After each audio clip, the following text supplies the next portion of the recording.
This is how we'll do this paper DIY cute papers.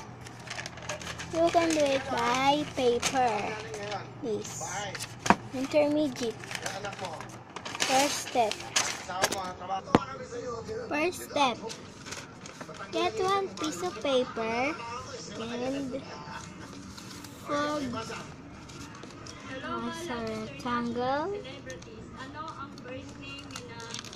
Then fold again into another rectangle. Then open it. Then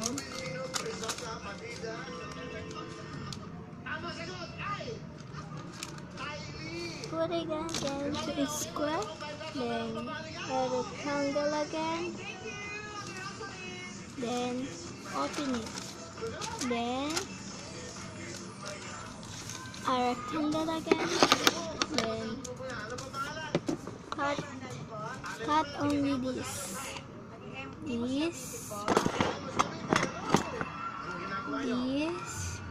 and this, and this. All the sides.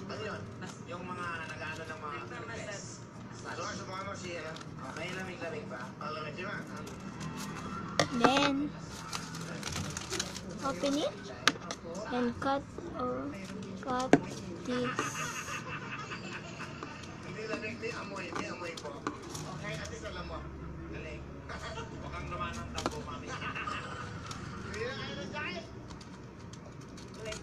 Then now when you cut it,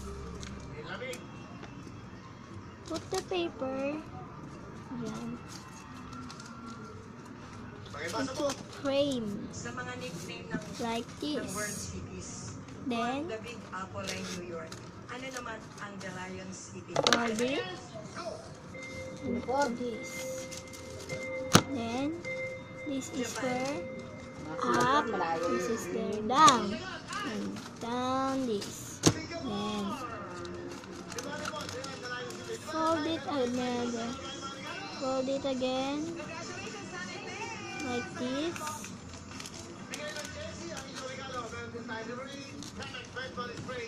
Now color it by colors,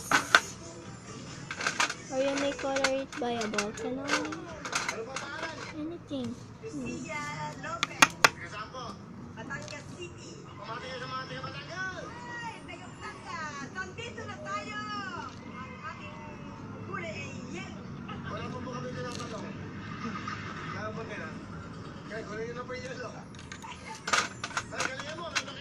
Then, oh my gosh.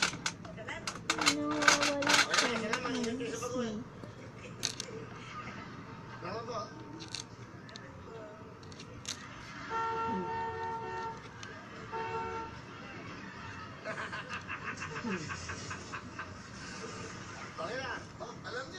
Then color it. Never color what you want. Sa mga nationality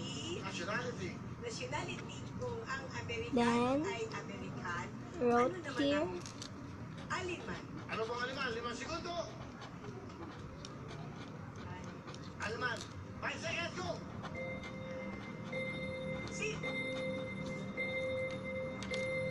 Then you have it. Or if you want naman, or you can only use color paper like this, that. When you open, I saw there, yeah, like this. I drew a bus, and it's going to the farm, and there's a lot of trees, and I called it Who Got DIY Notebook. Then fold it. Where is what you like? This one, paper, or this color paper. You may choose anyone you think, or you can do all this. Thank you. Bye bye. Thank you for watching.